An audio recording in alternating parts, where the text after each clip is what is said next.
Good morning, friends. Welcome to all of you on my YouTube channel English journey. Friends, जैसा कि आप जानते हैं कि हम लोग लिटरेचर पे हम लोग प्रैक्टिस सेट कर रहे थे, जिसमें कि हम लोगों ने 100 प्रैक्टिस सेट का टारगेट रखा था। अब वो हमने पूरा कर लिया है।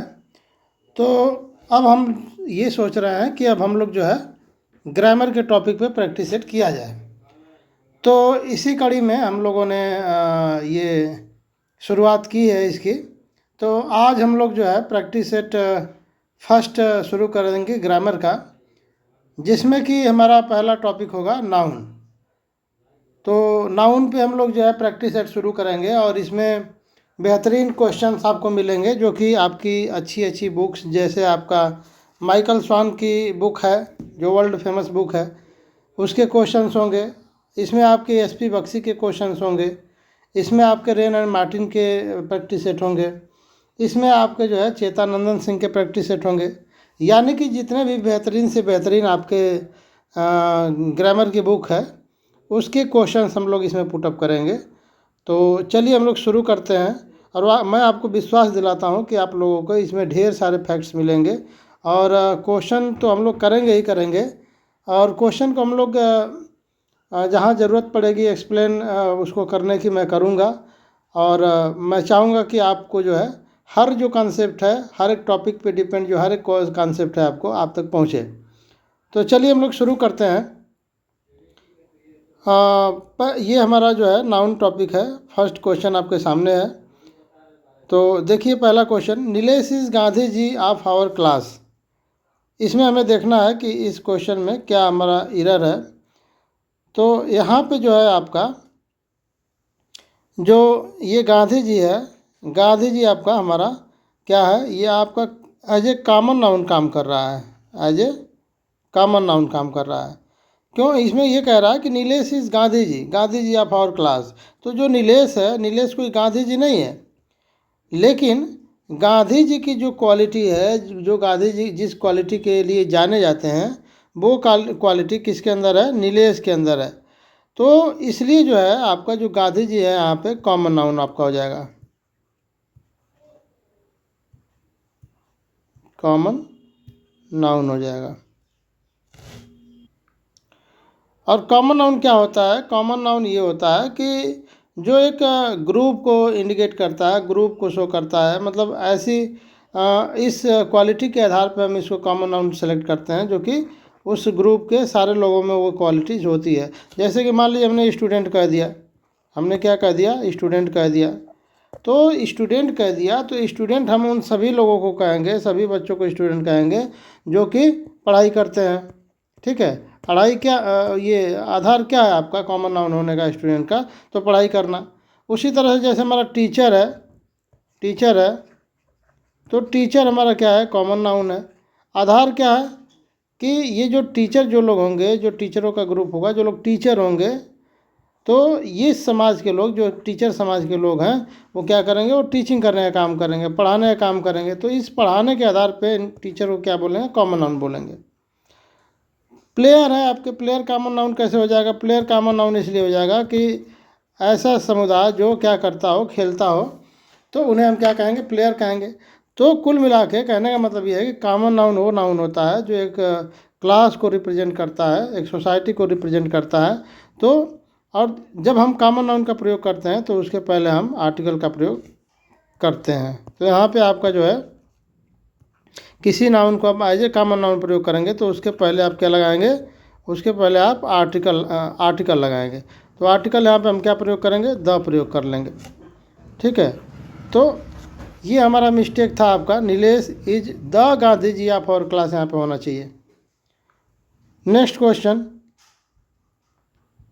The jury have given their decision. तो इसमें देखिए, इसमें हमारा जो मिस्टेक है यहाँ पे देखिए, ये जूरी जो है हमारा, जूरी हमारा यहाँ पे आपका कलेक्टिव नाउन है। और जब हम जूरी को, ठीक है, आपका पार्लियामेंट को, ठीक है, तो ऐसे ही ये नाउन है। जूरी हो गया आपका, पार्लियामेंट हो गया आपका, कमेटी हो गया आपका, जब ये यूनियनिमसली काम करता है, यूनियनिमस, यूनानिमसली जब काम करता है, यानी कि एक जब विचार शो करता है, ठीक है, तो ये आपका सिंगुलर माना जाता है। और जब इसमें डाइवर्जन होता है, जब डिफरेंट तरह के इसमें डिसीजन आएंगे या डिफरेंट विचारधारा हो जाएगी जब इसमें, तब उसको आप क्या मान लेंगे, प्लूरल मान लेंगे। तो यहाँ पे देखिए, jury have given their decision, तो यहाँ पे है आपका कोई डाइवर्जन की बात नहीं हो रही है, कोई इसमें डिफरेंस की बात नहीं हो रही है। जूरी ने क्या दिया है, अपना डिसीजन दिया है सिंपल सा, तो ये आप इसको यूनानिमस ही मानेंगे, ठीक है। तो जब इसको यूनानिमस मानेंगे तो यहाँ पे जो आप जूरी है, जूरी आपका यहाँ पे सिंगुलर हो जाएगा, क्या हो जाएगा, सिंगुलर हो जाएगा। तो सिंगुलर हो जाएगा तो यहाँ पे आपका जो हैव है वो हैव ना होकर के हैज हो जाएगा, ठीक है। और एक और मिस्टेक यहाँ पे मिलेगी आपका, देयर, देयर लगा चूँकि इसको प्लूरल मान के, और यहाँ पे अब जूरी आपका सिंगुलर हो गया, तो यहाँ पे देयर भी आपका नहीं रह जाएगा, इसके जगह पे क्या हो जाएगा, इट्स हो जाएगा, इसके जगह पे इट्स हो जाएगा आपका। तो ये यहाँ पे दो मिस्टेक था, jury has given its decision. Next question आपका है question number 3, the cotton is a cash crop. यहाँ पे जो आपका मिस्टेक है वहाँ पे ये आपका जो है वो यहाँ पे द में है, यहाँ पे द नहीं होना चाहिए। क्यों नहीं होना चाहिए, क्योंकि ये जो आपका कॉटन है, कॉटन आपका मटेरियल नाउन है, ठीक है। और जो मटेरियल नाउन होता है उसके पहले आप जनरली आर्टिकल का प्रयोग नहीं करते हैं। वैसे आर्टिकल द तो कहीं भी प्रयोग हो सकता है जब उसका कंडीशन बनेगा। जैसे मान लीजिए कि इसी को हम लिखते हैं cotton of India, cotton of India, तो ये देखिए ये क्या है, नाउन हो गया। कॉटन क्या हो गया, ये भी नाउन हो गया आपका। ये ऑफ क्या हो गया, प्रीपोजिशन हो गया आपका। तो अगर ये कंडीशन बनेगा कि नाउन प्लस प्रीपोजिशन यानी कि ऑफ कर लीजिए, और फिर उसके बाद यहाँ पे आप फिर कोई नाउन कर लीजिए, तो ये जब स्ट्रक्चर बनेगा noun plus of plus noun, तो इसके पहले आपको आर्टिकल द लगाना ही पड़ेगा, ठीक है। तो यहाँ पे हमारा जो मिस्टेक था वो यही मिस्टेक था। Question number 4, Devi Prasad had a herd of cows, he kept a herdsman to look after her. यहाँ पे जो हमारा मिस्टेक है इस क्वेश्चन में, तो इस क्वेश्चन में हमारा जो मिस्टेक है वो यहाँ पे आपका हर में है। यहाँ पे हर नहीं होना चाहिए। हर क्यों नहीं होना चाहिए, क्योंकि यहाँ पे जो आपका केस जो प्रयोग करेंगे आप वो हर्ड के हिसाब से करेंगे, और हर्ड यहाँ पे आपको जो है क्या मानना पड़ेगा, यहाँ पे आपको एक न्यूटर मानना पड़ेगा। तो इसके हिसाब से यहाँ पे हर का प्रयोग नहीं कर पाएंगे, इसका प्रयोग करेंगे, यहाँ पे इट का प्रयोग करेंगे। तो यही यहाँ पे मिस्टेक था आपका। Question number 5, the baby loves his toys. यहाँ पे जो आपका मिस्टेक है वो देखिए, यहाँ पे बेबी जो है आपका, बेबी को आप जो है एक तरह न्यूटर की तरह ही प्रयोग करेंगे, न्यूटर जेंडर की ही तरह प्रयोग करेंगे, क्योंकि जो बेबी होता है ना जनरली उसका जो है जेंडर क्लियर नहीं होता है, उसको वो जेंडर शो नहीं करता है, जेंडर का जो डिफरेंस है उसमें आप ये क्लेरिफाई नहीं कर सकते हैं। तो इसलिए आप बेबी को जो है न्यूट्रल मानते हुए यहाँ पे आप हिज का प्रयोग नहीं करेंगे, क्या प्रयोग करेंगे, इट्स का प्रयोग करेंगे। Question number 6, the mouse lost his tail when the cat pounced on him. इस क्वेश्चन को ध्यान दीजिए। यहाँ पे देखिए जो आपका माउस है, जो माउस है यहाँ पे आपका, तो इसका ये कंसेप्ट है कि जो छोटे जीव होते हैं, छोटे जीव जैसे चूहा हो गया आपका, चींटी हो गया आपका, ठीक है, या और कोई कीट पतंग हो गए, या छोटे छोटे और जो जीव जानवर हो गए जो कि जनरली आप देख करके उनके जेंडर को क्लियर नहीं करते हैं। अच्छा, कोई चूहा को देख करके बता सकता है कि वो मेल है कि फीमेल है, जनरली तो नहीं बता पाएगा। चींटी को देख के बता पाएंगे, नहीं बता पाएंगे। तो जो इस तरह से छोटे मोटे जो जीव होते हैं उनको जो है आप न्यूट्रल जेंडर में ही मानेंगे, उनको आप जो है मेल फीमेल में कैटेगराइज नहीं करेंगे। तो यहाँ पे जो माउस है इसको आप जब न्यूट्रल मानेंगे तो यहाँ पे आपका हिज का प्रयोग नहीं हो पाएगा, यहाँ पे आपको करना पड़ेगा आपको इट्स हो जाएगा, ठीक है, इट्स।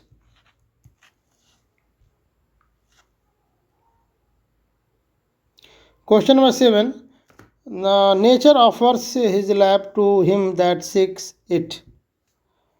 तो यहाँ पे देखिए, यहाँ पे आपका क्या मिस्टेक है। तो यहाँ पे आपका मिस्टेक है ये हिज में मिस्टेक है आपका। तो इसका कंसेप्ट हम समझ लेते हैं। कंसेप्ट क्या है? कंसेप्ट ये है कि जब कोई नॉन लिविंग थिंग्स होती है, नॉन लिविंग जो थिंग्स होती है, नॉन लिविंग थिंग जो होती है, इसमें हम जेंडर अगर डिफाइन करना हो तो कैसे करेंगे, किस आधार पे करेंगे? तो उसका आधार ये होता है कि आपका यहाँ पे हम और इसको ऐसे कर लेते हैं। जो नॉन लिविंग थिंग्स का अगर जेंडर क्लियर करना हो तो ऐसे हम कर लेते हैं। यहाँ मान लीजिए कि आपका एक फादरली क्वालिटी मान लेते हैं, फादरली क्वालिटी, और यहाँ पे आपका मदरली क्वालिटी होता है। मदरली क्वालिटी क्या होता है कि मदरली क्वालिटी में जैसे टेंडरनेस होगा, टेंडरनेस होगा, ठीक है। फिर आपका जो है अपोजिट साइड में आपका हार्डनेस हो जाएगा, आपका हार्डनेस हो जाएगा आपका। और फिर आपका जो है ये सिंबल ऑफ लव होता है, सिंबल ऑफ लव होता है, ठीक है। इसमें आपका एंगर की क्वालिटी रहेगी। तो इस तरह से आपके जो है जो नॉन लिविंग थिंग्स होती हैं उसमें ये देखा जाता है कि उस नॉन लिविंग थिंग्स में क्वालिटी किस आधार किस टाइप की है। तो उन क्वालिटी के आधार पर उनको अगर हमें जेंडर क्लियर करना हो तो हम कर पाते हैं। तो जैसे मान लीजिए कि हम यहाँ पे एग्जांपल के रूप में सन ले लें। क्या ले लें? सन ले लें। सन क्या है? सन के अंदर कैसी क्वालिटी है? क्या आप धूप में जा कर के खड़े होंगे तो क्या आपको बहुत अच्छा महसूस होगा? क्या लगेगा कि बहुत हम सुकून में हैं? नहीं, वो वहाँ आप रह नहीं पाएंगे। कड़ी जो धूप रहेगी तो वहाँ नहीं रह पाएंगे। वो और बात है कि जाड़े में वो होता है, लेकिन जनरली सूरज का जो क्वालिटी है वो आपका एंगर का है, फिर आपका जो है हार्डशिप का है, ठीक है। उसी तरह से अगर हम मून का ले लेते हैं, मून का ले लेते हैं तो मून में आपकी मदरली क्वालिटी है, वो कोमल टेंडरनेस है उसके अंदर, शांति है उसके अंदर। हाँ, तो इस आधार पे उसको हम मून को क्या मान लेंगे? फीमेल मान लेंगे। और सन को हम क्या मान लेंगे? मेल मान लेंगे। और आप जो है अन्य और ले लीजिए, जैसे यहाँ पे हमने क्या लिया? नेचर लिया है। यहाँ पे हमारा क्या है? नेचर है। तो नेचर क्या है? नेचर के अंदर कौन सी क्वालिटी है? तो नेचर के अंदर जो है मदरली क्वालिटी है, वो सबको समान भाव से देखती है और सारे फसल अन्न पैदा करती है, जिससे कि हम सभी का जो है पेट भर सके। तो मदरली जो नेचर है उसके बीच में जाएंगे तो बहुत आपको अच्छा महसूस होगा। ढेर सारे पेड़ पौधे हो, नदियाँ हो, झरना हो, उनके बीच में जब जाएंगे तो आपका अच्छा महसूस होगा। हाँ, शांति महसूस होगी आपको, ठंडक महसूस होगी आपको। तो ये सारे जो क्वालिटी है आपकी किसकी है? मदर की क्वालिटी है। तो इस आधार पे हम इसे क्या मान लेंगे? एक मिनट, इस आधार पे इसको हम जो है फीमेल मान लेंगे। तो फीमेल मान लेंगे तो यहाँ पे हिज के जगह पे क्या हो जाएगा? हर हो जाएगा। Question number 8, a book is printed on papers. तो यहाँ पे देखिए जो मिस्टेक है आपका यहाँ पेपर्स में है। देखिए पेपर और पेपर्स में डिफरेंस ये है आपका, पेपर और पेपर्स। पेपर जो होता है ये डॉक्यूमेंट होता है, पेपर्स क्या होता है? डॉक्यूमेंट होता है। और इस पेपर को आप ब्लैंक मान लीजिए, ब्लैंक मान लीजिए, या तो फिर आपके मैटर मान लीजिए, मटेरियल है ये, ठीक है। तो ये बुक जो बुक है आपको किस पे लिखी जाती है? क्या किसी डॉक्यूमेंट पे लिखी जाएगी? तो नहीं, वो किस पे लिखी जाएगी? ब्लैंक पेपर पे लिखी जाएगी। एक मटेरियल है वो। तो इसलिए यहाँ पे जो है यस नहीं लगेगा आपका, पेपर्स नहीं होगा, केवल यहाँ पे क्या हो जाएगा? पेपर हो जाएगा। तो ये मिस्टेक था हमारा। Question number 9, I am going to Stephen Hawkins the scientist country. इसमें देखिए आप क्या मिस्टेक हो सकता है। तो इसमें अगर आप मिस्टेक देखने की कोशिश करेंगे तो यहाँ देखिए आपका यहाँ भी अपोस्ट्रॉफी लगा है, यहाँ भी अपोस्ट्रॉफी लगा है, ठीक है। जबकि दो अपोस्ट्रॉफी एक साथ आपका नहीं लगेगा। और यहाँ देखिए जो स्टीफन हॉकिंस है ये आपका नाउन है, और ये इसका जो है एडिशनल इंफॉर्मेशन है, साइंटिस्ट, ठीक है। तो जब भी अगर हम आप अपोस्ट्रॉफी लगाना हो तो इस कंडीशन में आप लास्ट वाले पे ही अपोस्ट्रॉफी लगाएंगे, यानी कि साइंटिस्ट पे लगाएंगे, और जो हॉकिंस पे जो अपोस्ट्रॉफी एस लगा है ये हमारा नहीं होगा, ये हट जाएगा हमारा। ठीक है, तो ये हो जाएगा हमारा I am going to Stephen Hawking the scientist country. Question number 10, the cart's wheel was broken. तो यहाँ पे जो आपका मिस्टेक है, यहाँ पे ये आपका कार्ट्स में मिस्टेक है। मिस्टेक क्या है? मिस्टेक ये है, रूल ये कहता है कि जो आपके नॉन लिविंग थिंग्स हैं, जो नॉन लिविंग थिंग्स हैं, तो उसमें आप जो है पोसेसन नहीं दिखा सकते, उसमें अपोस्ट्रॉफी का प्रयोग नहीं दिखा सकते। देखिए, पोसेसन वहाँ होता है जो लिविंग्स होता है, लिविंग्स में आपका पोसेसन होता है। ठीक है, और जो नॉन लिविंग थिंग्स होती हैं उनमें आपका पार्ट होता है। क्या होता है? पार्ट होता है। जैसे चेयर का पैर दिखाना हो तो लेग ऑफ चेयर बोलेंगे। क्यों? क्योंकि जो लेग है आपका, जो चेयर का, वो पार्ट है, हिस्सा है, पोसेसन नहीं है। कोई अधिकार नहीं जमाएगा टेबल की ये मेरा पैर है, मेरा इस पे अधिकार है। ठीक है, तो उसी के आधार पे आप देखेंगे जब, तो यहाँ पे कार्ट्स ऑफ व्हील नहीं होकर के क्या होना चाहिए? कार्ट्स यहाँ पे हो जाएगा the wheel of carts, the wheel of cart, ये आपका हो जाएगा। Question number 11, the enemy has received many informations regarding the activities of the army of our neighbouring country. यहाँ पे आप देखेंगे तो जो आपको साफ दिखाई दे रहा होगा कि इन्फॉर्मेशन में हम इसको प्लूरल नहीं बनाएंगे, क्योंकि ये कंसेप्ट है, एक विचार है जो कि अनकाउंटेबल नाउन होता है, तो इसमें आप प्लूरल इसको नहीं बना सकते हैं या जोड़ के। हाँ, अगर इसकी संख्या हमें दिखानी ही है तो हम इसको ऐसे लिख सकते हैं कि मैनी पीसेस कर सकते हैं, मैनी पीसेस ऑफ इंफॉर्मेशन। ठीक है, तो यहाँ पे आपका यही मिस्टेक है कि आपने इसमें यस लगा दिया है।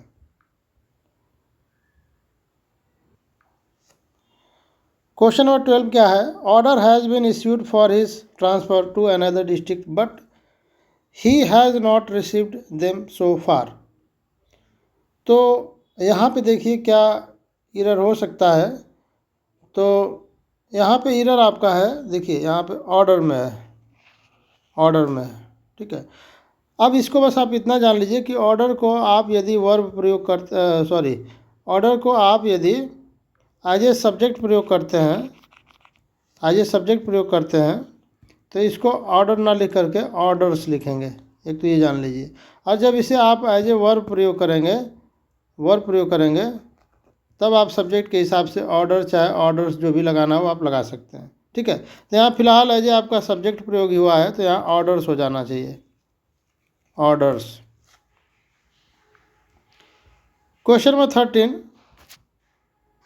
although she has studied English for almost a year, she has yet to learn the alphabets। तो यहाँ पे आप एरर देखिए, और तो एरर यहाँ पे आपको मिलेगा अल्फ़ाबेट्स में। क्यों मिलेगा? यहाँ पे आप कॉन्सेप्ट समझ लीजिए। देखिए, जो आपका अल्फ़ाबेट होता है, जो आपका किसी भी लैंग्वेज में आपका जो अल्फ़ाबेट होता है, वो अल्फ़ाबेट की संख्या जो होती है वो एक होती है। बच्चे जो हैं उनको ये पता नहीं होता है कि अल्फ़ाबेट और लेटर में अंतर भी है। बहुत सारे ऐसे बच्चे हैं जो अल्फ़ाबेट और लेटर्स को एक ही मानते हैं। नहीं, ये एक सेम नहीं है। आपका जो लेटर्स है, मान लीजिए अंग्रेजी की बात कर लें तो इसमें संख्या कितनी है? 26 है। ठीक, और मान लीजिए कि जैसे हम आपको समझाते हैं कि ये आपका एक माला है। ठीक है, माले में ये फूल लगे हुए हैं, माले में ये फूल हैं आपका। तो अगर ये माला है तो माला में अगर हम आपसे ये पूछें कि फूल की संख्या कितनी है तो आप गिन सकते हैं 1 2 3 4 5 6 7 8, यानी कि इसमें 8 आपके फूल हैं, फ्लावर्स है। लेकिन आपसे ये पूछा जाए कि ये माला की संख्या कितनी है, ये गार्लैंड की संख्या कितनी है, तो माला की संख्या एक ही ना मानेंगे आप।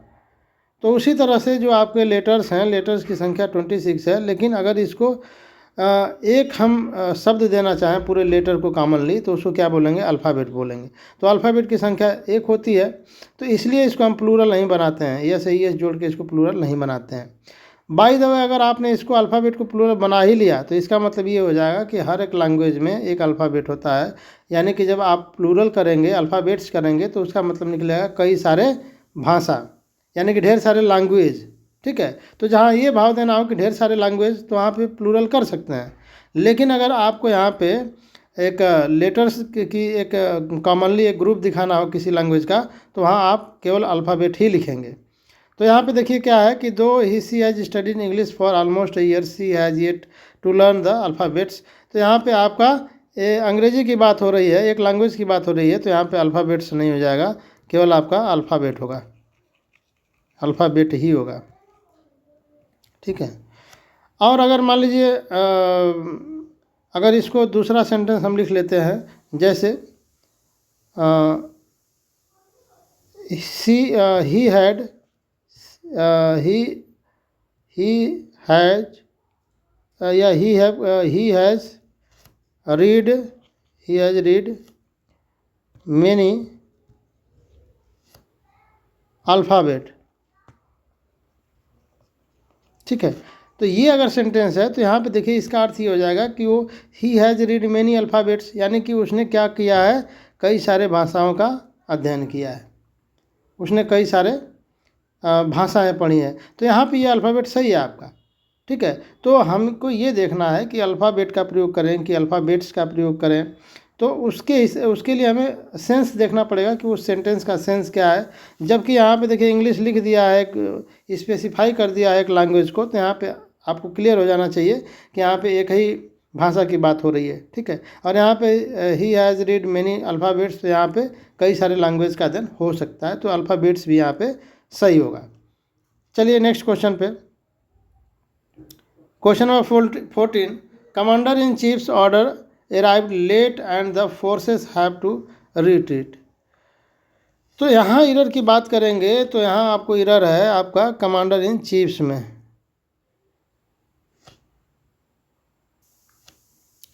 नहीं, यहाँ पे ये देख लीजिए, commander in chief's orders arrived late and the forces have to retreat.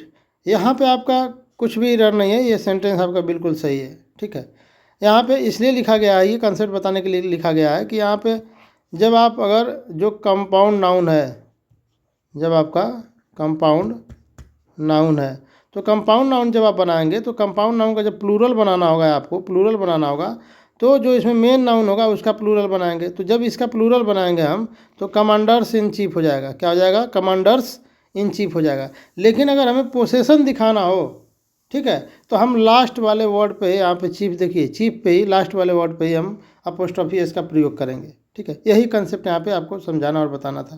तो ये सेंटेंस बिल्कुल सही है, इसमें कोई एरर नहीं है। Question number 15, you can buy scissors that is sharp. यहाँ देखिए, यहाँ पे आपका जो है ये यहाँ एरर है आपका इज में। क्यों? क्योंकि ये आपका सेजर्स क्या एंटीसीडेंट है, और एंटीसीडेंट के हिसाब से आपका यहाँ आपको वर्ब प्रयोग करना चाहिए। तो जो सेजर्स है, कुछ नाउन ऐसे होते हैं जो आपके हमेशा प्लूरल में होते हैं। हाँ, जैसे आपका सेजर्स हो गया, ट्राउजर्स हो गया, ठीक है, फिर आपका जो है पायर्स हो गया। हाँ, इस तरह से तमाम आपके ऐसे वर्ड हैं जो हमेशा आपके प्लूरल फॉर्म में ही होते हैं। तो उनको हमेशा प्लूरल मान करके यहाँ पे सेजर्स के साथ क्या लगेगा? आर का प्रयोग होगा। ठीक है, question number 16, the CEO family believes that a radical change in structure of our departments are necessary. तो यहाँ देखिए, यहाँ आपका जो एरर है वो आपका यहाँ पे वर्ब में है या आर में है। क्यों है भाई? इसलिए है कि यहाँ पे जो जो वर्ब का प्रयोग होगा वो सब्जेक्ट के हिसाब से होगा।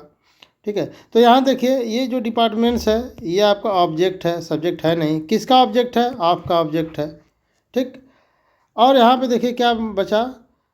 Structure of our department. तो यहाँ पे एक ही आपका सब्जेक्ट बचा, रेडिकल चेंज। ठीक ना, रेडिकल चेंज। तो इसके हिसाब से आपको यहाँ पे क्या वर्ब हो जानी चाहिए? यहाँ पे इज आपका वर्ब हो जाना चाहिए। ठीक है, यहाँ पे देखिए वर्ब कैसे पता चले, क्या जरूरी है यहाँ पे? नेसेसरी क्या है? स्ट्रक्चर जरूरी है, या चेंज ज़रूरी है, तो यहाँ पे चेंज ज़रूरी है, ठीक है। और ये जो स्ट्रक्चर है ये भी आपका ऑब्जेक्ट बन जाएगा, किसका, इन का, इन प्रीपोजिशन का ऑब्जेक्ट बन जाएगा। तो ये भी सब्जेक्ट नहीं बना, ये भी सब्जेक्ट नहीं बना, तो सिंपल आपका जो है क्या बचा, रेडिकल चेंज बचा, इसलिए इसके हिसाब से आपका यहाँ पे यूज हो जाएगा। Question number 17, a time slot of 15 minutes are allowed to each speakers. तो यहाँ पे जो आपका मिस्टेक है वो आपका यहाँ पे आर में है, वर्ब में है। क्यों? क्योंकि ये 15 मिनट स्लॉट जो है आपका, ये एक आपका यूनिट है, एक यूनिट की तरह काम कर रहा है। तो जब ये यूनिट की तरह काम करे, कोई आपका जो है प्लूरल जो डिजिट हो वो यूनिट की तरह काम करे, तो उसको हम क्या मानते हैं, सिंगुलर मानते हैं। सिंगुलर मानते हैं, तो इसके हिसाब से यहाँ पे ईज हो जाना चाहिए। Question number 18, the memoranda are on the table.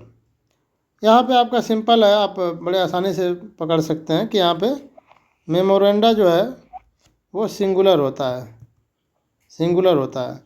हालांकि अब जो है आधुनिक जो ग्रामर है आपका, जो मॉडर्न ग्रामर है, उसमें मेमोरेंडम ही प्रयोग किया जाता है, चाहे सिंगुलर प्लूरल जो भी आप यूज कर लेते हैं। लेकिन ग्रामर के आधार पर हमें चलना है, तो यही देखना है कि जो मेमोरेंडा है ये सिंगुलर होता है। अब प्लूरल क्या हो जाता है, प्लूरल हो जाता है मेमोरेंडम। मेमोरेंडम आपका ये प्लूरल होता है और ये सिंगुलर, तो इसके हिसाब से यहाँ पे आपका ईज होना चाहिए। Question number 19, electricity companies are working throughout days and nights to repair the damage. तो जो इस तरह से आपके जो इसमें एरर देखिए, यहाँ पे आपका डेज एंड नाइट है, जो इस तरह से नाउन आपको जो एक सीक्वेंस दिखाने के लिए प्रयोग किया जाता है, तो उसको हम प्लूरल नहीं करते। यहाँ पे डेज नहीं होगा, यहाँ नाइट्स नहीं होगा, ठीक है। तो बस यहाँ पे यही एरर है। जैसे लिखते हैं day by day, day by day, ठीक। हाँ, year after year, year after year, ठीक है। तो इस तरह से जो आपके नाउन आएंगे, इसको हम कभी आप प्लूरल नहीं बनाएंगे। Question number 20, and this is the last question of our set. ये क्वेश्चन नीचे ही हो गया, चलिए इसको नीचे से ही देख लीजिए। The police have arrested a car dealer and arm dealer. तो यहाँ पे जो आपका एरर है वो आपका यहाँ पे कार्स में है, ठीक, और यहाँ आर्म में है। देखिए यहाँ पे क्या है, कार डीलर, कार्स डीलर। तो ये आपका डीलर क्या है, नाउन हो गया, और कार्स क्या हो गया, आपका मॉडिफायर हो गया। तो मॉडिफायर कभी भी प्लूरल नंबर में नहीं लिखते हैं, सिंगुलर लिखते हैं। तो यहाँ कार्स ना होकर के क्या हो जाएगा, कार हो जाएगा, कार डीलर हो जाएगा सिर्फ। और देखिए यहाँ पे जो है आपका यहाँ पे आपका जो आर्म डीलर है, तो यहाँ पे आर्म डीलर लिख लेते हैं। तो यहाँ पे आपका नाउन हो गया और ये आपका मॉडिफायर हो गया। तो जो मॉडिफायर होता है वो मूल फॉर्म में होता है, तो आर्म आपका मूल फॉर्म नहीं होता, आर्म्स मूल फॉर्म होता है आपका। जैसे यहाँ पे कार आपका रूट फॉर्म था, रूट वर्ड था, उसी तरह से आर्म हमेशा प्लूरल नंबर में आता है। जैसे सेजर्स लिख रहे थे आप, ठीक ना, ट्राउजर्स लिख रहे थे आप, टंग्स लिख रहे थे आप, उसी तरह से जो आर्म्स है, अगर इसमें यस नहीं लगाएंगे तो इसका अर्थ का अनर्थ हो जाएगा। आर्म मतलब भुजा हो जाएगी। तो कोई पुलिस वाला है, ठीक ना, वो भुजा डीलर करने वाले को थोड़ी पकड़ेगा, ठीक ना, वो पकड़ा है, आर्म मतलब हथियार हो जाएगा। तो यहाँ पे आर्म्स होना चाहिए, हथियार डीलर, ठीक ना, कार डीलर और हथियार जो डीलर हैं उनको उसने अरेस्ट किया है। तो यहाँ पे बस ये हो जाएगा आपका कि यहाँ पे कार्स की जगह कार हो जाएगा और आर्म की जगह आपका आर्म्स हो जाएगा। तो ये आपका जो है 20 क्वेश्चंस है, और ये शुरुआत हम लोग ग्रामर के टॉपिक्स नाउन से शुरू किए हैं। और इस टॉपिक पे आपके लगभग मुझे लग रहा है कि 3 से 4 प्रैक्टिस सेट्स आपके होंगे, और आपके सारे के सारे जो कंसेप्ट हैं, जो इम्पोर्टेंट जो आपके कंसेप्ट हैं ग्रामर के, जो इम्पोर्टेंट रूल है जो बेस्ड ऑन नाउन है, वो सारे के सारे आपके इसी प्रैक्टिस सेट के तरह जो हम लोग कर रहे हैं, इसके इस आधार पे हम सारे कंसेप्ट को क्लियर कर लेंगे। तो मुझे उम्मीद है कि आपको इससे ढेर सारे फ़ायदे होंगे। आप इसको देखते रहिए और इम्प्रूव करिए अपने ग्रामर को, और सर्च करिए आप कहाँ मिस्टेक कर रहे हैं। तो इसको फिनिश करते हैं। Thanks to all of you for watching my videos.